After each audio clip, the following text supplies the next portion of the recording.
ನಿಮ್ಮ ಡಾಕ್ಟರ್ ವಿಶೇಷ ಕಾರ್ಯಕ್ರಮಕ್ಕೆ ಸ್ವಾಗತ. ನಾನು ಸೌಮ್ಯ ಹೆಗಡೆ. ಒತ್ತಡದ ಜೀವನ, ಬದಲಾಗ್ತಾ ಇರೋ ಜೀವನ ಶೈಲಿ, ಜನರಿಗೆ ನೂರಾರು ಆರೋಗ್ಯ ಸಮಸ್ಯೆ. ಯಾವ ಸಮಸ್ಯೆಗೆ ಯಾವ ಚಿಕಿತ್ಸೆ ಅನ್ನೋದೇ ದೊಡ್ಡ ಚಿಂತೆ. ಇಂತಹ ಸಮಸ್ಯೆ ಇರೋರಿಗೆ ಒಂದೇ ವೇದಿಕೆಯಲ್ಲಿ ಸಿಗುತ್ತೆ ಉತ್ತರ. ಇದೇ TV9ನ ವಿಶೇಷ ಕಾರ್ಯಕ್ರಮ ನಿಮ್ಮ ಡಾಕ್ಟರ್. ಆಧುನಿಕ ಜೀವನ ಶೈಲಿಯ ಶಾಪದಿಂದ ತಾರುಣ್ಯದಲ್ಲಿಯೇ ಮಾರಕ ಕಾಯಿಲೆಗಳಿಗೆ ತುತ್ತಾಗ್ತಿದ್ದಾರೆ ಜನರು. ಅಂತಹ ಕಾಯಿಲೆಗಳಲ್ಲಿ ಒಂದು ಆರ್ಥ್ರೈಟಿಸ್. ಮನುಷ್ಯನ ದೇಹವನ್ನ ಜರ್ಜರಿತಗೊಳಿಸೋ ಕಾಯಿಲೆಯಲ್ಲಿ ಆರ್ಥ್ರೈಟಿಸ್ ಅಂದ್ರೆ ಸಂಧಿವಾತ ಕೂಡ ಒಂದು. ಮೊದಲೆಲ್ಲ ಈ ಆರ್ಥ್ರೈಟಿಸ್ ಅನ್ನೋದು ವೃದ್ಧಾಪ್ಯದಲ್ಲಿ ಕಾಣಿಸಿಕೊಳ್ತಾ ಇತ್ತು.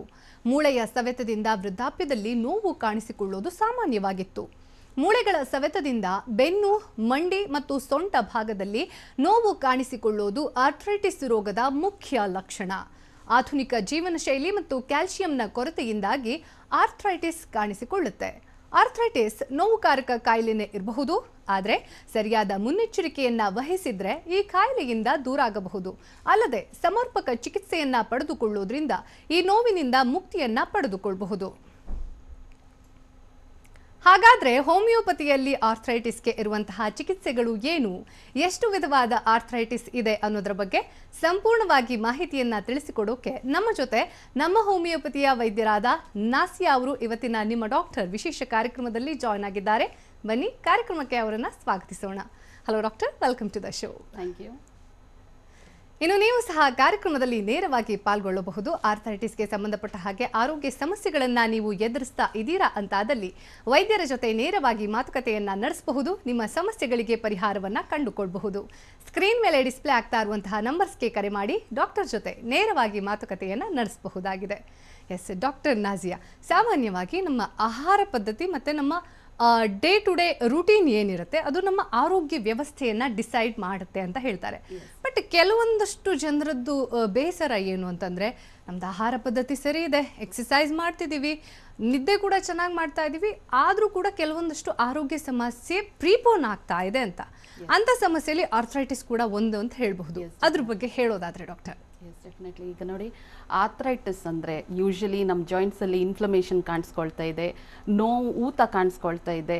ಆ್ಯಂಡ್ ಈ ನೋವು ಒಂದು ಗ್ರ್ಯಾಜುವಲ್ ಆಗಿ ಆ ಒಂದು ಜಾಯಿಂಟಲ್ಲಿ ಇನ್ಕ್ರೀಸ್ ಆಗ್ತಾ ಇದೆ, ಗ್ರ್ಯಾಜುವಲ್ ಆಗಿ ಹೆಚ್ಚಾಗ್ತಾ ಇದೆ. ಜೊತೆಯಲ್ಲಿ ಒಂದು ಜಾಯಿಂಟಿಂದ ಇನ್ನೊಂದು ಜಾಯಿಂಟಿಗೆ ಈ ಒಂದು ನೋವು ಇರಬಹುದು ಅಥವಾ ಊತ ಇರಬಹುದು, ಈ ಒಂದು ಸಮಸ್ಯೆ ಹೆಚ್ಚಾಗ್ತಾ ಇದೆ, ಸ್ಪ್ರೆಡ್ ಆಗ್ತಾ ಇದೆ ಅಂದರೆ ಖಂಡಿತವಾಗಿ ಈ ಒಂದು ಸಮಸ್ಯೆನ ನಾವು ಆರ್ಥ್ರೈಟಿಸ್ ಅಂತ ಕರಿಬಹುದು.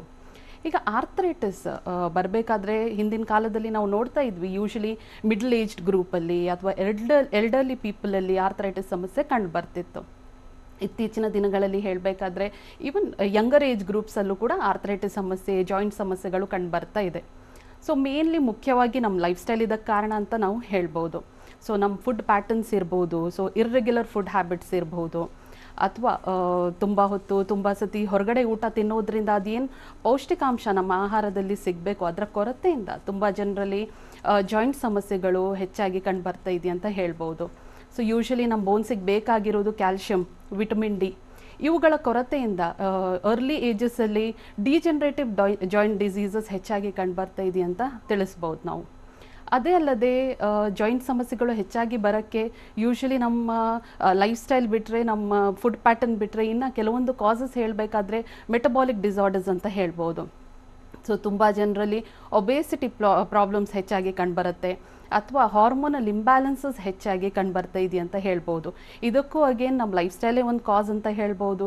ಸೊ ಯೂಶಲಿ ನಮ್ಮಲ್ಲಿ ಫಿಸಿಕಲ್ ಆ್ಯಕ್ಟಿವಿಟೀಸ್ ಯಾವಾಗ ಕಮ್ಮಿ ಆಗ್ತಾ ಹೋಗುತ್ತೆ, ಸೊ ತುಂಬ ಹೊತ್ತು ಒಂದೇ ಜಾಗದಲ್ಲಿ ಕೂತ್ಕೊಂಡು ಅಥವಾ ನಿಂತ್ಕೊಂಡು ತುಂಬ ಜನ ಕೆಲಸ ಮಾಡೋದ್ರಿಂದ ಹೆಚ್ಚಾಗಿ ನಮ್ಮ ದೇಹ ತೂಕ ಜಾಯಿಂಟ್ಸ್ ಮೇಲೆ ಬಿದ್ದು ಈ ಒಂದು ಸಮಸ್ಯೆ ಅರ್ಲಿ ಏಜಸ್ಸಲ್ಲಿ ಕಂಡುಬರುತ್ತಂತ ಹೇಳ್ಬೋದು ನಾವು. ಸೊ ಯೂಶಲಿ ತುಂಬ ಹೊತ್ತು ಕೂತ್ಕೊಂಡೆ ಕೆಲಸ ಮಾಡೋದ್ರಿಂದ ಆ ಒಂದು ಜಾಯಿಂಟ್ ಮೊಬಿಲಿಟಿ ಏನಿರಬೇಕು ಅದು ಇರಲ್ಲ. ಸೊ ಜಾಯಿಂಟ್ ಮೂವ್ ಮಾಡೋವಂತಂತೂ ಇರಲ್ಲ. ಆ್ಯಂಡ್ ತುಂಬ ಹೊತ್ತು ನಿಂತ್ಕೊಂಡೇ ಇರೋದ್ರಿಂದ ಡೆಫಿನೆಟ್ಲಿ ಜಾಯಿಂಟ್ಸ್ ಮೇಲೆ ಹೆಚ್ಚು ಪ್ರೆಷರ್ ಬಿದ್ದು ಆರ್ಥ್ರೈಟಿಸ್ ಪ್ರಾಬ್ಲಮ್ ಅಥವಾ ಜಾಯಿಂಟ್ಸ್ಗಳ ಇನ್ಫ್ಲಮೇಷನ್ ಹೆಚ್ಚಾಗಿ ಕಂಡುಬರ್ತಾ ಇದೆ ಅಂತ ಹೇಳ್ಬೋದು. ಸೊ ಇದು ಬಿಟ್ಟರೆ ಅಗೇನ್ ಮೆಟಬಾಲಿಕ್ ಡಿಸಾರ್ಡರ್ಸಲ್ಲಿ ಥೈರಾಯ್ಡ್ ಸಮಸ್ಯೆಗಳಿರ್ಬೋದು. ಸೊ ತುಂಬ ಸತಿ ನಮ್ಮ ಕ್ಲಿನಿಕ್ಸಲ್ಲಿ ಬರುವ ಪೇಷಂಟ್ಸಲ್ಲಿ ನಾವು ನೋಡ್ತೀವಿ obesity problem, monthly weight increase ಆಗ್ತಾ ಇದೆ, ದೇಹ ತೂಕ ಹೆಚ್ಚಾಗ್ತಾ ಇದೆ ಅಂದರೆ ಡೆಫಿನೆಟ್ಲಿ ಜಾಯಿಂಟ್ಸ್ ಮೇಲೆ ಹೆಚ್ಚು ಪ್ರೆಷರ್ ಬೀಳೋದ್ರಿಂದ ಈ ಜಾಯಿಂಟ್ ಸ್ಪೇಸ್ ಕಮ್ಮಿಯಾಗಿ ಅವುಗಳಲ್ಲಿ ಇನ್ಫ್ಲಮೇಷನ್ ಕಾಣಿಸ್ಕೊಳ್ಳುವ ಸಾಧ್ಯತೆ ಇರುತ್ತೆ.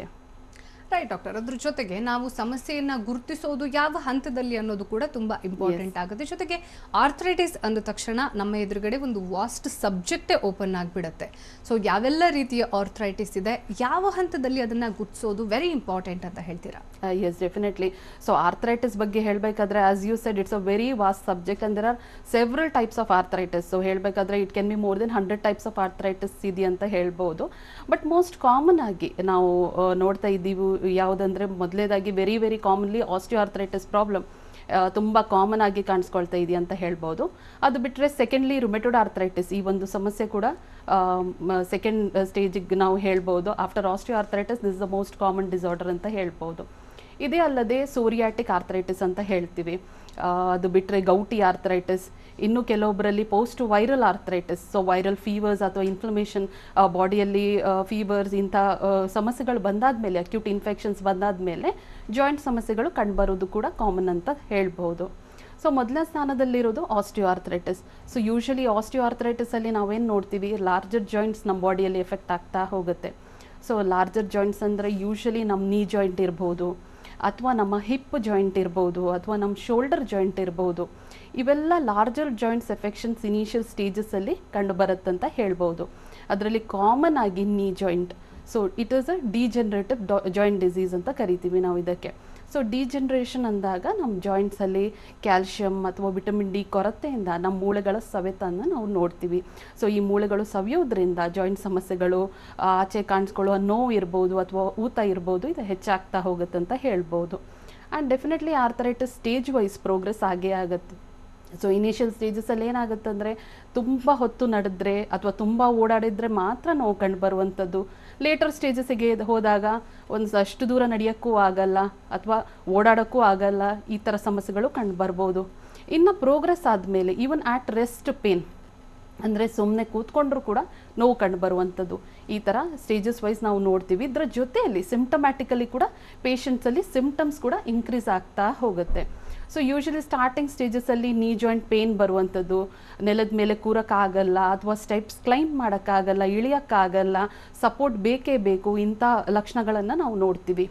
ಲೇಟರ್ ಸ್ಟೇಜಸಲ್ಲಿ ಜಾಯಿಂಟ್ ಊದ್ಕೊಳ್ಳೋದು, ಸೊ ಒಂದು ಜಾಯಿಂಟಲ್ಲಿ ನೋವು ಇರೋದಕ್ಕೆ ಇನ್ನೊಂದು ಜಾಯಿಂಟ್ ಮೇಲೆ ಭಾರ ಹಾಕಿ, ಇನ್ನೊಂದು ಕಾಲ ಮೇಲೆ ಭಾರ ಹಾಕಿ ನಡೀತಾರೆ. So usually right joint effect ಆಗಿದೆ ಅಂದರೆ ಲೇಟರ್ ಸ್ಟೇಜಸಲ್ಲಿ ಇನ್ನು ಲೆಫ್ಟ್ ಜಾಯಿಂಟಿಗೂ ಈ ಒಂದು ಸಮಸ್ಯೆ ಸ್ಪ್ರೆಡ್ ಆಗಬಹುದು. ರೈಟ್ ಡಾಕ್ಟರ್, ಮಾತಾಡೋಣ. ಒಬ್ರು ಕಾಲರ್ ಹಿಡಿದ್ದಾರೆ, ಬಳ್ಳಾರಿಯಿಂದ ಸೂರ್ಯ ಕರೆ ಮಾಡಿದ್ದಾರೆ. ಸೂರ್ಯ ಅವರೇ, ನಿಮ್ಮ ಆರೋಗ್ಯ ಸಮಸ್ಯೆ ಏನಿದೆ ಅಂತ ಹೇಳಬಹುದು, ಡಾಕ್ಟರ್ ಇದ್ದಾರೆ. ಎಸ್, ಬಹುಶಃ ಸಂಪರ್ಕ ಸಾಧ್ಯ ಆಗ್ತಾ ಇಲ್ಲ ಡಾಕ್ಟರ್. ಇನ್ನು ಹೇಳ್ತಾ ಇದ್ರಿ ಡಾಕ್ಟರ್, ಈ ಥೈರಾಯ್ಡ್ ಸಮಸ್ಯೆಯಿಂದ ಎಷ್ಟೋ ಜನರಿಗೆ ವೇಟ್ ಗೇನ್ ಆಗುವಂಥ ಪ್ರಾಬ್ಲಮ್ ಶುರುವಾಗುತ್ತೆ. ಬಟ್ ಈ ಥೈರಾಯ್ಡ್ ಸಮಸ್ಯೆ ಇನ್ನೊಂದು ಪರಿಣಾಮ ಅಂತಂದ್ರೆ ಅದು ಆರ್ಥರೈಟಿಸ್ಗೆ ತಿರುಗುವಂಥ ಸಾಧ್ಯತೆ ಇಫ್ ಇಟ್ಸ್ ನೆಗ್ಲೆಕ್ಟೆಡ್. ಅದ್ರ ಬಗ್ಗೆ ಮಾತಾಡೋದಾದ್ರೆ. ಎಸ್, ನೋಡಿ, ಬೇಸಿಕಲಿ ಥೈರಾಯ್ಡ್ ಸಮಸ್ಯೆ ಅಂದರೆ ನಮ್ಮ ದೇಹದಲ್ಲಿ ಮೆಟಬಾಲಿಕ್ ಡಿಸಾರ್ಡರ್ ಅಂತ ಕರಿತೀವಿ ನಾವು ಇದಕ್ಕೆ. ಸೊ ಯೂಶಲಿ ಥೈರಾಯ್ಡ್ ಹಾರ್ಮೋನ್ಸ್ ನಮ್ಮ ಬಾಡಿಯ ಮೆಟಬಾಲಿಸಮನ್ನು ಕಂಟ್ರೋಲ್ ಮಾಡೋಕ್ಕೆ ತುಂಬ ಸಹಕರಿಸುತ್ತೆ. ಸೊ ಈ ಹಾರ್ಮೋನ್ಸ್ಗಳ ಅಸಮತೋಲನೆಯಿಂದ ಡೆಫಿನೆಟ್ಲಿ ನಮ್ಮಲ್ಲಿ ಒಂದು ಡೈಜೆಷನ್ ಎಫೆಕ್ಟ್ ಆಗ್ಬೋದು, ಅಥವಾ ನಮ್ಮ ದೇಹದ ಪ್ರತಿಯೊಂದು ಕ್ರಿಯೆ ಕೂಡ ಯೂಶಲಿ ಥೈರಾಯ್ಡ್ ಹಾರ್ಮೋನ್ಸಿಂದ ಎಫೆಕ್ಟ್ ಆಗುತ್ತೆ. ಅದೇ ಥರ ಇವಾಗ ನಾವು ಫುಡ್ಡಲ್ಲಿ ತುಂಬ ಪೇಷಂಟ್ಸ್ ಹೇಳ್ತಾರೆ, ತುಂಬ ವರ್ಷದಿಂದ ನಾನು ಸಪ್ಲಿಮೆಂಟ್ಸ್ ತೊಗೊಳ್ತಾನೆ ಇದ್ದೀನಿ, calcium supplements, vitamin D supplements ತೊಗೊಳ್ತಾನೆ ಇದ್ದೀರಿ, ಆದರೂ ಕೂಡ ಅವರಲ್ಲಿ ಜಾಯಿಂಟ್ ಸಮಸ್ಯೆಗಳು ಕಂಡುಬರುತ್ತೆ. ನೋಡಿ, ಸಪ್ಲಿಮೆಂಟ್ಸ್ ತೊಗೊಳ್ಳೋದು ಒಂದೇ ಅಲ್ಲ, ಈ ಸಪ್ಲಿಮೆಂಟ್ಸ್ ನಮ್ಮ ಬಾಡಿಯಲ್ಲಿ ಕರೆಕ್ಟಾಗಿ ಎಬ್ಸಾರ್ಬ್ ಆಗಬೇಕಾಗತ್ತೆ. ಸೊ ತುಂಬ ಸತಿ ಹಾರ್ಮೋನಲ್ ಸಮಸ್ಯೆಗಳು ಇರುವವರಲ್ಲಿ ಎಬ್ಸಾರ್ಪ್ಷನ್ ಸಮಸ್ಯೆಗಳು ಕಂಡು ಬರಬಹುದು. ಸೊ ಈ ಥರ ಮೆಟಬಾಲಿಕ್ ಪ್ರಾಬ್ಲಮ್ಸ್ ಇರುವವರಲ್ಲಿ, ಥೈರಾಯ್ಡ್ ಸಮಸ್ಯೆಗಳು ಅಥವಾ ಹಾರ್ಮೋನಲ್ ಇಂಬ್ಯಾಲೆನ್ಸಸ್ಗಳು ಇರುವವರಲ್ಲಿ ವೇಟ್ ಗೇನ್ ಆಗುವ ಚಾನ್ಸಸ್ ಹೆಚ್ಚಾಗಿರುತ್ತೆ. ಸೊ ದೇಹ ತೂಕ ಹೆಚ್ಚಾಗ್ತಾ ಇದೆ ಅಂದರೆ ಡೆಫಿನೆಟ್ಲಿ ಮೆಕ್ಯಾನಿಕಲ್ ಪ್ರೆಷರ್ ಬಿದ್ದೇ ಬೀಳುತ್ತೆ ನಮ್ಮ ಜಾಯಿಂಟ್ಸ್ ಮೇಲೆ, ಬ್ಯಾಕ್ ಬೋನ್ ಮೇಲೆ ಇರ್ಬೋದು, ಅಥವಾ ನಮ್ಮ ಮಂಡಿ ಮೇಲೆ ಇರ್ಬೋದು, ಆ್ಯಂಕಲ್ ಜಾಯಿಂಟ್ ಮೇಲೆ ಇರ್ಬೋದು. ಈ ಥರ ವೇಟ್ ಜಾಸ್ತಿ ಆಗ್ತಾ ಇರೋದ್ರಿಂದ ಪ್ರೆಷರ್ ಬಿದ್ದು ಈ ಒಂದು ಸಮಸ್ಯೆ ಹೆಚ್ಚಾಗ್ತಾ ಕಂಡು ಬರ್ಬೋದು. ಇದೇ ಅಲ್ಲದೆ ಮೂಳೆಗಳು ಕೂಡ ವೀಕ್ ಆಗುವ ಸಾಧ್ಯತೆ ಹೆಚ್ಚಾಗಿರುತ್ತೆ, ಯಾಕಂದರೆ ಕ್ಯಾಲ್ಶಿಯಂ ಅಬ್ಸಾರ್ಪ್ಷನ್ ಸರಿಯಾಗಿ ಆಗಲ್ಲ, ಮೂಳೆಗಳಲ್ಲಿರುವ ಕ್ಯಾಲ್ಶಿಯಂ ಕೂಡ ಕಮ್ಮಿ ಆಗ್ತಾ ಹೋಗ್ತಾ ಇರುತ್ತೆ. ಸೊ ಇಂಥ ಕೇಸಸಲ್ಲಿ ಬ್ಲಡ್ ಟೆಸ್ಟ್ ಕೂಡ ನಾವು ಸಜೆಸ್ಟ್ ಮಾಡ್ತೀವಿ. ಅವರಲ್ಲಿ ಕ್ಯಾಲ್ಶಿಯಂ ಅಂಶ ಎಷ್ಟಿದೆ, ವಿಟಮಿನ್ ಡಿ ಅಂಶ ಎಷ್ಟಿದೆ ಅಂತ ತಿಳ್ಕೊಳ್ಳೋದು ತುಂಬಾ ಉತ್ತಮ ಅಂತ ಹೇಳ್ಬೋದು. ಸೊ ಈ ಥರ ಆಸ್ಟಿಯೋಆರ್ಥರೈಟಿಸ್ ಪ್ರಾಬ್ಲಮಲ್ಲಿ ಯೂಶಲಿ ಬರೀ ಆಸ್ಟಿಯೋಆರ್ಥರೈಟಿಸ್ ಒಂದೇ ಅಲ್ಲ, ಅದರ ಜೊತೆಯಲ್ಲಿ ಅವರಲ್ಲಿ ಹಾರ್ಮೋನಲ್ ಇಂಬ್ಯಾಲೆನ್ಸಸ್ ಅಥವಾ ಥೈರಾಯ್ಡ್ ಸಮಸ್ಯೆಗಳು ಅಥವಾ ಬೇರೆ ರೀತಿಯ ಸಮಸ್ಯೆಗಳು ಕೂಡ ಇರುತ್ತೆ. ಸೊ ತುಂಬ ಸತಿ ಇವಾಗ ಜಾಯಿಂಟ್ಸಲ್ಲಿ ನೋವು ಬರ್ತಾ ಇದೆ ಅಥವಾ ಜಾಯಿಂಟ್ ಊದ್ಕೊಳ್ತಾ ಇದೆ ಅಂದರೆ ಡೆಫಿನೆಟ್ಲಿ ಆ ಒಂದು ಮೇಲ್ ನೋವನ್ನು ಕಮ್ಮಿ ಮಾಡೋಕ್ಕೆ ತುಂಬ ಜನ ಮಾತ್ರೆಯನ್ನು ತಗೊಳ್ತಾ ಇರ್ತಾರೆ. ಸೊ ನೋಡಿ, ದಿನನಿತ್ಯದ ಪ್ರಾಕ್ಟೀಸಲ್ಲಿ ತುಂಬ ಪೇಷಂಟ್ಸ್ ಬರ್ತಾರೆ. ಪೇಯ್ನ್ ಯಾವಾಗದಿಂದ ಇದೆ ಅಂದರೆ 3 ವರ್ಷ 5 ವರ್ಷದಿಂದ ನೋವಿಂದ ಸಫರ್ ಆಗ್ತಾ ಇರ್ತಾರೆ. ಅದಕ್ಕೆ ಏನು ಮಾಡ್ತಿದ್ದಾರೆ ಅಂದರೆ ಬರೀ ಪೇನ್ ಕಿಲ್ಲರ್ ತೊಗೊಳ್ಳೋವಂಥದ್ದು, ನೋವನ್ನು ಕಮ್ಮಿ ಮಾಡ್ತಾ ಇದ್ದೀವಿ, ಬಟ್ ಈ ಪೇನ್ ಕಂಪ್ಲೀಟಾಗಿ ಹೋಗ್ತಾ ಇಲ್ಲ, ದಿನ ಒಂದು ಮೆಡಿಕೇಶನ್ ತೊಗೊಳ್ಳೋ ಅವಶ್ಯಕತೆ ಬರ್ತಾ ಇದೆ ಅಂತ ಹೇಳ್ತಾರೆ. ಸೊ ನೋಡಿ, ಇದಕ್ಕೆ ಸರಿಯಾಗಿರುವ ಒಂದು ಏನು ಕಾಸ್ ಅಂತ ನಾವು ತಿಳ್ಕೊಳ್ಬೇಕಾಗತ್ತೆ. ಬರೀ ಪೇನ್ ಬರ್ತಾ ಇದೆ ಅಂದರೆ ಪೇನ್ ಒಂದೇ ಕಮ್ಮಿ ಆಗೋದಲ್ಲ, ಈ ಸಮಸ್ಯೆ ಏನಕ್ಕೆ ಉಂಟಾಗ್ತಾ ಇದೆ, ಜಾಯಿಂಟ್ಸ್ ವೀಕ್ ಆಗ್ತಾ ಇರೋದ್ರಿಂದ, ಡಿಜನರೇಷನ್ ಕಾಣಿಸ್ಕೊಳ್ತಾ ಇರೋದ್ರಿಂದ, ಈ ಒಂದು ಸಮಸ್ಯೆ ಇರೋದ್ರಿಂದ ಆ ಒಂದು ಡಿಜನರೇಟಿವ್ ಪ್ರೋಸೆಸ್ಸನ್ನು ನಾವು ಸ್ಟಾಪ್ ಮಾಡಬೇಕಾಗತ್ತೆ, ಅಥವಾ ಅದನ್ನು ಬೇಗನೆ ಪ್ರೋಗ್ರೆಸ್ ಆಗೋದನ್ನು ನಾವು ಅವಾಯ್ಡ್ ಮಾಡಬೇಕಾಗತ್ತೆ. ರೈಟ್ ಡಾಕ್ಟರ್, ಇನ್ನೊಬ್ರು ಕಾಲರ್ ರೆಡಿ ಇದ್ದಾರೆ. ಮೂರ್ತಿ ರಾಯಚೂರಿಂದ ಕರೆ ಮಾಡಿದ್ದಾರೆ. ಮೂರ್ತಿ ಅವರೇ, ನಿಮ್ಮ ಆರೋಗ್ಯ ಸಮಸ್ಯೆ ಏನಿದೆ ಅಂತ ಹೇಳಬಹುದು, ಡಾಕ್ಟರ್ ಇದ್ದಾರೆ. ಮೇಡಮ್, ನಮಗೆ ಪ್ರಾಬ್ಲಮ್ ಏನಾಗಿದೆ ಅಂದ್ರೆ ಶೋಲ್ಡರ್ ಮತ್ತೆ joint pain madam. Shoulder right side ಅಲ್ಲಿ ಮಾತ್ರ. ಓಕೆ, ಏಜ್ ಎಷ್ಟಾಗಿದೆ ನಿಮಗೆ? ನನಗೆ 39 ಮೇಡಮ್. ಓಕೆ, ಈ ನೋವು ಯಾವಾಗದಿಂದ ಕಾಣಿಸ್ಕೊಳ್ತಾ ಇದೆ ನಿಮಗೆ? ಈಗ ಒಂದು 2-3 ಮಂತ್ ಆಯ್ತು ಮೇಡಮ್ ನಮ್ಗೆ ಕಾಣಿಸ್ಕೊಳಕ್ಕೆ. ಓಕೆ, ಬರೀ ನಾನು ಹೋಗಿ ಚೆಕ್ ಮಾಡಿ ನಾನು ಎಕ್ಸ್ರಾ ಮಾಡಿಸಿದೆ ಮೇಡಮ್. ಓಕೆ, ಹೇಳಿ. ಎಕ್ಸ್ರಾ ಮಾಡಿಸಿದಾಗ ಅವರು ಒಂದು ಅದೇ ಸ್ವಲ್ಪ ಟ್ರೀಟ್ಮೆಂಟ್ ಕೊಟ್ಟರು. ಅಂದ್ರೆ ಬೋನ್ಸ್ ಡಾಕ್ಟರ್ ಹತ್ರ ಹೋಗಿದ್ದೆ ಮೇಡಮ್. ಓಕೆ, ಸೊ ನೋಡಿ, ಬ್ಲಡ್ ಟೆಸ್ಟ್ ಮಾಡಿಸಿದ್ದೀರಾ? ಯೂರಿಕ್ ಆಸಿಡ್ ಟೆಸ್ಟ್ ಮಾಡಿಸಿದ್ದೀರಾ ಅಥವಾ ಕ್ಯಾಲ್ಸಿಯಂ ಟೆಸ್ಟ್ ಏನಾದರೂ ಮಾಡಿಸಿದ್ದೀರಾ ನೀವು? ಇಲ್ಲ, ಅದೆಲ್ಲ ಯಾವುದು ಮಾಡಿಸಿಲ್ಲ ಮೇಡಮ್, ಅದನ್ನೆಲ್ಲ. Okay okay, fine. ಸೊ ಬರೀ ಒಂದು ರೈಟ್ ಸೈಡ್ ಮಂಡಿ ಮತ್ತೆ ರೈಟ್ ಸೈಡ್ ಶೋಲ್ಡರ್ ಜಾಯಿಂಟ್ ನೋವು ಆಗ್ತಾ ಇದೆ ನಿಮಗೆ? ಇದಿದೆಯಲ್ಲ ಮೇಡಮ್, ನಾವು ಎಲ್ಲಿ ಕೆಳಗಡೆ ಒಂದು ಇದಿದೆ ಊಂತೀವಲ್ಲ ಮೇಡಮ್ ನಾವು ಕಾಲ್ನ. ಓಕೆ, ಸೊ ಆಂಕಲ್, ಪಾದದ ಹತ್ರ ಹಿಂಬಡಿ ನೋವು ಇದೆಯಾ? ಹಿಂಬಡಿ ನೋವು ಮೇಡಮ್. ಓಕೆ, ಸೊ ನೋಡಿ, ಆ ಜಾಯಿಂಟಲ್ಲಿ ಯೂಶಲಿ ನಾವು ಈ ಥರ ನೋವು ಬರ್ತಾ ಇದೆ ಪೇಷಂಟ್ಸಲ್ಲಿ, ಹಿಂಬಡಿ ನೋವು ಇದೆ ಅಥವಾ ಆ್ಯಂಕಲ್ ಜಾಯಿಂಟಲ್ಲಿ ಏನಾದರೂ ಸಮಸ್ಯೆ ಕಂಡು ಬರ್ತಾ ಇದೆಯಾ ಅಂದರೆ ಯೂರಿಕ್ ಆ್ಯಸಿಡ್, ನಮ್ಮ ದೇಹದಲ್ಲಿ ಯೂರಿಕ್ ಆ್ಯಸಿಡ್ ಅಂತ ಒಂದು ಅಂಶ ಇರುತ್ತೆ, ಅದನ್ನು ಚೆಕ್ ಮಾಡೋದು ತುಂಬ ಒಳ್ಳೇದಂತ ಹೇಳ್ಬೋದು. ಯಾಕಂದರೆ ಯೂಶಲಿ ನಮ್ಮ ದೇಹದಲ್ಲಿ ಯೂರಿಕ್ ಆ್ಯಸಿಡ್ ಹೆಚ್ಚಾದಾಗ ಚಿಕ್ಕ ಚಿಕ್ಕ ಜಾಯಿಂಟ್ಸ್ಗಳ ಮಧ್ಯದಲ್ಲಿ ಹೋಗ್ಬಿಟ್ಟು ಅದು ಸೆಟಲ್ ಆಗಿಬಿಟ್ಟು ಅಲ್ಲಿ ಕಲ್ಲಿನ ಆಕಾರದಲ್ಲಿ ಪರಿವರ್ತನೆ ಆಗುತ್ತೆ. ಅದರಿಂದಾಗಿ ನೋವು ಕಂಡು ಬರುವಂಥದ್ದು, ಮಡ್ಚಕ್ಕಾಗಲ್ಲ, ಫೋಲ್ಡ್ ಮಾಡೋಕ್ಕಾಗಲ್ಲ, ಅಥವಾ ಹೆಚ್ಚು ಪ್ರೆಷರ್ ಹಾಕಿದರೆ ಆ ಒಂದು ಜಾಯಿಂಟಲ್ಲಿ ಸ್ವೆಲ್ಲಿಂಗ್ ಕಂಡು ಬರೋದು. ಇದು ಬಿಟ್ಟರೆ ಒಂದು ಎಕ್ಸ್ರೇ ಕೂಡ ಮಾಡಿಸ್ಬೇಕಾಗತ್ತೆ. ಯೂಶಲಿ ಹಿಂಬಡಿ ಭಾಗದಲ್ಲಿರುವ ಒಂದು ಮೂಳೆ ಕೆಲವೊಂದು ಸತಿ ಓವರ್ ಗ್ರೋತ್ ಆಗೋದ್ರಿಂದ ಕೂಡ ಈ ಒಂದು ಸಮಸ್ಯೆ ಕಂಡು ಬರ್ಬೋದು. ಇದನ್ನು ನಾವು ಕ್ಯಾಲ್ಕೇನಿಯಂ ಸ್ಪರ್ ಅಂತ ಕರಿತೀವಿ. ಸೊ ನಿಮ್ಮಲ್ಲಿ ಯಾವ ಥರದ ಸಮಸ್ಯೆ ಇದೆಯಾ ಅಂತ ಸರಿಯಾಗಿ ತಿಳ್ಕೊಳ್ಬೇಕಾಗತ್ತೆ. ಕೆಲವೊಂದು ಪರೀಕ್ಷೆಗಳನ್ನು ಕೂಡ ಮಾಡಿಸ್ಬೇಕಾಗತ್ತೆ. ಬರೀ ಪೇನ್ ಕಮ್ಮಿ ಮಾಡೋಕ್ಕೆ ಮಾತ್ರೆ ತಗೊಳ್ಳೋದು ಇದಕ್ಕೆ ಸೊಲ್ಯೂಷನ್ ಅಲ್ಲ. ಯಾವ ಕಾರಣದಿಂದ ಈ ಒಂದು ನೋವು ಬರ್ತಾ ಇದೆ ಅಂತ ತಿಳ್ಕೊಂಡು ಅದಕ್ಕೆ ಬೇಕಾಗಿರೋ ಟ್ರೀಟ್ಮೆಂಟ್ ಅನ್ನು ಕೊಟ್ಟರೆ ಡೆಫಿನೆಟ್ಲಿ ನಿಮಗೆ ಒಂದು ಪರಿಹಾರ ಸಿಗತ್ತಂತ ತಿಳಿಸ್ಬೋದು. ಥ್ಯಾಂಕ್ ಯು ಮೂರ್ತಿ ಅವರೇ, ಕರೆ ಮಾಡೋದಕ್ಕಾಗಿ. ಡಾಕ್ಟರ್, ನೀವು ಹೇಳಿದ ಹಾಗೆ ಯಾವಾಗ ಸಮಸ್ಯೆಯ ಮೂಲ ಗೊತ್ತಾಗುತ್ತೋ, ಜೊತೆಗೆ ಎಷ್ಟು ವರ್ಷದಿಂದ ಬಳಲ್ತಿದ್ದೀವಿ ಅಂತ ಗೊತ್ತಾಗುತ್ತೋ, ಪರಿಹಾರ ಅನ್ನೋದು ನೆಕ್ಸ್ಟ್ ಸ್ಟೆಪ್ ಅಂತ ಹೇಳ್ಬೋದು. ಹೋಮಿಯೋಪತಿಯಲ್ಲಿ ಇದಕ್ಕೆ ಸಂಬಂಧಪಟ್ಟ ಹಾಗೆ ಏನೆಲ್ಲ ಚಿಕಿತ್ಸೆ ಅವೈಲೇಬಲ್ ಇದೆ ಅನ್ನೋದ್ರ ಬಗ್ಗೆ ನಿಮ್ಮಿಂದ ಕೇಳಿ ಮಾಹಿತಿಯನ್ನು ಪಡಿತೀನಿ. ಡಾಕ್ಟರ್, ಆಗಲೇ ಹೇಳ್ತಾ ಇದ್ರಿ ನೀವು, ಸೊ ಇಲ್ಲಿಗೆ ಬರುವಂತಹ ಪೇಷಂಟ್ಸ್ ಇರ್ಬೋದು, ಕೆಲವೊಂದು ಜನ 4-5 ವರ್ಷ ಬೇರೆ ಬೇರೆ ರೀತಿಯಾದಂತಹ ಮೆಡಿಸಿನನ್ನು ಟ್ರೈ ಮಾಡಿ ಇನ್ನೇನು ವರ್ಕ್ ಆಗಿಲ್ಲ ಅನ್ನೋ ಟೈಮಲ್ಲಿ ಹೋಮಿಯೋಪತಿಗೆ ಅಲರ್ಟ್ ಆಗಿರ್ತಾರೆ. ಸೊ ಆ ರೀತಿ ಬಂದವರಿಗೆ ಏನು ಹೇಳೋಕ್ಕೆ ಇಷ್ಟಪಡ್ತೀರಾ? ಜೊತೆಗೆ ಎಷ್ಟೋ ವರ್ಷದಿಂದ ಬಂದಿರುವಂಥ ಸಮಸ್ಯೆ ಓವರ್ ನೈಟ್ ಹೋಗಬೇಕು ಅಂತ ಅದು ಮ್ಯಾಜಿಕ್ ಆಗೋಕ್ಕೂ ಸಾಧ್ಯ ಇಲ್ಲ. ಅದ್ರ ಬಗ್ಗೆ ಹೇಳೋದಾದರೆ? ಎಸ್, ನೋಡಿ, ತುಂಬ ಜನರಲ್ಲಿ ಏನಿರುತ್ತೆ ಅಂದರೆ ಒಂದು ಆತಂಕ. ಸೊ ಈ ಥರ ಜಾಯಿಂಟ್ ಸಮಸ್ಯೆ ಕಂಡು ಬರ್ತಾ ಇದೆ. ಸೊ ಯೂಶಲಿ ಇದರ ಬಗ್ಗೆ ಮಾಹಿತಿ ಇರುವವರಿಗೆ ಗೊತ್ತಾಗ್ಬಿಡತ್ತೆ, okay, this is a joint problem, so we have to take a long term treatment for this. But ತುಂಬ ಜನ ಬರೀ ಆ ಒಂದು ನೋವು ಕಮ್ಮಿ ಆಗಬೇಕು, ಆ ಒಂದು ಊತ ಕಮ್ಮಿ ಆಗಬೇಕು ತಕ್ಷಣಕ್ಕಂತ ಮಾತ್ರೆ ತೊಗೊಳ್ತಾ ಇರ್ತಾರೆ. ಬಟ್ ಮಾತ್ರೆ ತೊಗೊಂಡಾಗ ಆ ಒಂದು ಪರ್ಟಿಕ್ಯುಲರ್ ಅವರ್ಸ್ ಅವರಲ್ಲಿ ಒಂದು ನೋವು ಕಮ್ಮಿ ಇರ್ಬೋದು, ತಿರ್ಗಾ ಅದೇ ಥರ ನೋವು ರಿಪೀಟ್ ಆಗುವ ಚಾನ್ಸಸ್ ಇರುತ್ತೆ. ಸೊ ಆರ್ಥರೈಟಿಸಲ್ಲಿ ಯಾವ ಥರದ ಆರ್ಥರೈಟಿಸ್ ಇದೆಯಂತ ಇನಿಷಿಯಲಿ ನಾವು ಅಂಡರ್ಸ್ಟ್ಯಾಂಡ್ ಮಾಡಿಬಿಟ್ಟು ಅದರ ಪ್ರೋಗ್ರೆಸ್ ಯಾವ ಥರ ಇರುತ್ತೆ, ಆ ಡಿಸೀಸ್ ಯಾವ ಥರ ಪ್ರೋಗ್ನೋಸಿಸ್ ಆಗುತ್ತೆ, ಮುಂದಕ್ಕೆ ಯಾವ ಥರ ಬೆಳೆಯುತ್ತೆ ಅಂತ ತಿಳ್ಕೊಳ್ಳೋಕ್ಕೆ ತುಂಬ ಇಂಪಾರ್ಟೆಂಟ್ ಅಂತ ಹೇಳ್ಬೋದು. ಯಾಕಂದರೆ ಆಸ್ಟಿಯೋ ಆರ್ಥರೈಟಿಸಲ್ಲಿ ನಾವು ಹೇಳ್ದಂಗೆ ಲಾರ್ಜರ್ ಜಾಯಿಂಟ್ಸ್ ಯಾವ ಥರ ಎಫೆಕ್ಟ್ ಆಗುತ್ತೋ ಅದೇ ಥರ ರುಮಟೋಯ್ಡ್ ಆರ್ಥರೈಟಿಸ್ ಅಲ್ಲಿ ಚಿಕ್ಕ ಚಿಕ್ಕ ಬೆರಳುಗಳು ಅಥವಾ ನಮ್ಮ ಬಾಡಿಯಲ್ಲಿರುವ ಸ್ಮಾಲರ್ ಜಾಯಿಂಟ್ಸ್ ಎಫೆಕ್ಟ್ ಆಗುವ ಸಾಧ್ಯತೆ ಇರುತ್ತೆ. ಸೊ ರುಮಟೋಯ್ಡ್ ಆರ್ಥರೈಟಿಸ್ ಅಲ್ಲಿ ಚಿಕ್ಕ ಬೆರಳುಗಳಲ್ಲಿ ನೋವು ಬರ್ತಾ ಇದೆ, ಅಥವಾ ನಮ್ಮ ರಿಸ್ಟಲ್ಲಿ ಪೇನ್ ಬರ್ತಾ ಇದೆ, ಆಂಕಲ್ ಜಾಯಿಂಟಲ್ಲಿ ನೋವು ಬರ್ತಾ ಇದೆ ಅಂದರೆ ಡೆಫಿನೆಟ್ಲಿ ನಾವು ಒಂದು ಟೆಸ್ಟನ್ನು ಮಾಡಿಸೋದು ಬಹಳ ಉತ್ತಮ ಅಂತ ಹೇಳ್ಬೋದು. ಬಿಕಾಸ್ ನೆಕ್ಸ್ಟ್ ಅದು ಡಿಫಾರ್ಮಿಟೀಸಿಗೆ ಹೋಗ್ಬೋದು, ಪ್ರೋಗ್ರೆಸ್ ಆದಮೇಲೆ ಡಿಫಾರ್ಮಿಟೀಸ್ ಕೂಡ ಅದರಲ್ಲಿ ಕಂಡು ಬರ್ಬೋದು. ಸೊ ಈ ಥರ ನೆಗ್ಲಿಜೆನ್ಸ್ ಮಾಡುವವರಲ್ಲಿ ಡೆಫಿನೆಟ್ಲಿ ಕಾಂಪ್ಲಿಕೇಶನ್ಸ್ ಬಂದೇ ಬರುತ್ತೆ. ಇನಿಷಿಯಲಿ ನೋವು ಬರ್ತಾ ಇದೆ, ಮೋರ್ ದೆನ್ 1 to 2 ವೀಕ್ಸ್ ನೋವು ಹಾಗೆ ಉಳ್ಕೊಳ್ತಾ ಇದೆ, ಒಂದು ಜಾಯಿಂಟಿಂದ ಇನ್ನೊಂದು ಜಾಯಿಂಟಿಗೆ ಆ ಒಂದು ನೋವು ಸ್ಪ್ರೆಡ್ ಆಗ್ತಾ ಇದೆ ಅಂದರೆ ತಕ್ಷಣಕ್ಕೆ ವೈದ್ಯರನ್ನು ಕನ್ಸಲ್ಟ್ ಮಾಡೋದು ಉತ್ತಮ ಅಂತ ಹೇಳ್ಬೋದು. ಯಾಕಂದರೆ ಅದು ಯಾವ ಥರದ ಆರ್ಥರೈಟಿಸ್ ಅಂತ ನಾವು ಟೆಸ್ಟ್ ಮಾಡಿ ಎಕ್ಸಾಮಿನೇಷನ್ ಮಾಡಿ ತಿಳ್ಕೊಂಡು ಅದಕ್ಕೆ ಬೇಕಾಗಿರುವ ಸರಿಯಾಗಿರುವ ಒಂದು ಟ್ರೀಟ್ಮೆಂಟನ್ನು ಕೊಡಬೇಕಾಗತ್ತೆ. ಬಿಕಾಸ್ ಆಸ್ಟಿಯೋ ಆರ್ಥರೈಟಿಸಲ್ಲಿ ಲಾರ್ಜರ್ ಜಾಯಿಂಟ್ಸ್, ಇನ್ನು ನೆಕ್ಸ್ಟ್ ರುಮೆಟೋಡ್ ಆರ್ಥರೈಟಿಸಲ್ಲಿ ಚಿಕ್ಕ ಚಿಕ್ಕ ಜಾಯಿಂಟ್ಸ್ ಎಫೆಕ್ಟ್ ಆಗ್ತಾ ಬರುತ್ತೆ. ಬೆಳಿಗ್ಗೆ ಎದ್ದಾಗ ಅರ್ಲಿ ಮಾರ್ನಿಂಗ್ ಸ್ಟಿಫ್ನೆಸ್ ಅಂತ ಹೇಳ್ತೀವಿ. ಬೆಳಿಗ್ಗೆ ಎದ್ದಾಗ ಜಾಯಿಂಟ್ಸ್ ಮೂವ್ ಮಾಡೋಕ್ಕಾಗಲ್ಲ, ಮಡ್ಚಕ್ಕಾಗಲ್ಲ, ಅಥವಾ ಜಾಯಿಂಟ್ಸ್ ಅತಿಯಾಗಿ ಸ್ಟಿಫ್ ಆಗುವಂಥದ್ದು, ಕೋಲ್ಡ್ ತಣ್ಣೀರಲ್ಲಿ ಕೈ ಹಾಕಿದ ತಕ್ಷಣ ನೋವು ಇನ್ನೂ ಜಾಸ್ತಿ ಆಗುವಂಥದ್ದು, ಈ ಥರ ಸಿಂಪ್ಟಮ್ಸನ್ನು ನಾವು ನೋಡ್ತೀವಿ. ಸೊ ಇದನ್ನು ನಾವು ರುಮೆಟೋಡ್ ಆರ್ಥರೈಟಿಸ್ ಅಂತ ಕರಿಬೋದು. ಸೊ ಈ ಒಂದು ರುಮೆಟೋಡ್ ಆರ್ಥರೈಟಿಸ್ ಸಮಸ್ಯೆ ಏನಿದೆಯೋ ಇಟ್ ಹ್ಯಾಸ್ ಏಜ್ ಗ್ರೂಪ್ ಅಂತ ನಾವು ಇದಕ್ಕೆ ಹೇಳೋಕ್ಕಾಗಲ್ಲ. ಬಿಕಾಸ್ ಇದು ಚಿಕ್ಕ ಮಕ್ಕಳಲ್ಲೂ ಕಾಣಿಸ್ಕೊಳ್ಬೋದು, ಅಥವಾ ಏಜ್ಡ್ ಪೀಪಲಲ್ಲೂ ಕಾಣಿಸ್ಕೊಳ್ಬೋದು, ಅಥವಾ ಮಿಡಲ್ ಏಜ್ ಗ್ರೂಪಲ್ಲೂ ಕೂಡ ಕಾಣಿಸ್ಕೊಳ್ಳುವ ಸಾಧ್ಯತೆ ಇರುತ್ತೆ. ಸೊ ಇದಕ್ಕೆ RA ಫ್ಯಾಕ್ಟರ್ ಅಂತ ಹೇಳ್ತೀವಿ, ರುಮೆಟೋಡ್ ಫ್ಯಾಕ್ಟರ್ ಅಂತ ಕರಿತೀವಿ. ಇದನ್ನು ಟೆಸ್ಟ್ ಮಾಡಿಸ್ಬೇಕಾಗತ್ತೆ. CRP, ಸಿ ರಿಯಾಕ್ಟಿವ್ ಪ್ರೋಟೀನ್ಸ್ ಅಂತ ಕರಿತೀವಿ, ಈ ಟೆಸ್ಟನ್ನು ಮಾಡಬೇಕಾಗುತ್ತೆ. ಸೊ ನೋಡಿ, ಕೆಲವೊಂದು ರಕ್ತ ಪರೀಕ್ಷೆಗಳನ್ನು ಮಾಡಿದ ಮೇಲೇ ಅದನ್ನು ಸರಿಯಾಗಿ ನಾವು ಡಯಾಗ್ನೋಸ್ ಮಾಡೋಕ್ಕೆ ಸಾಧ್ಯವಾಗೋದು.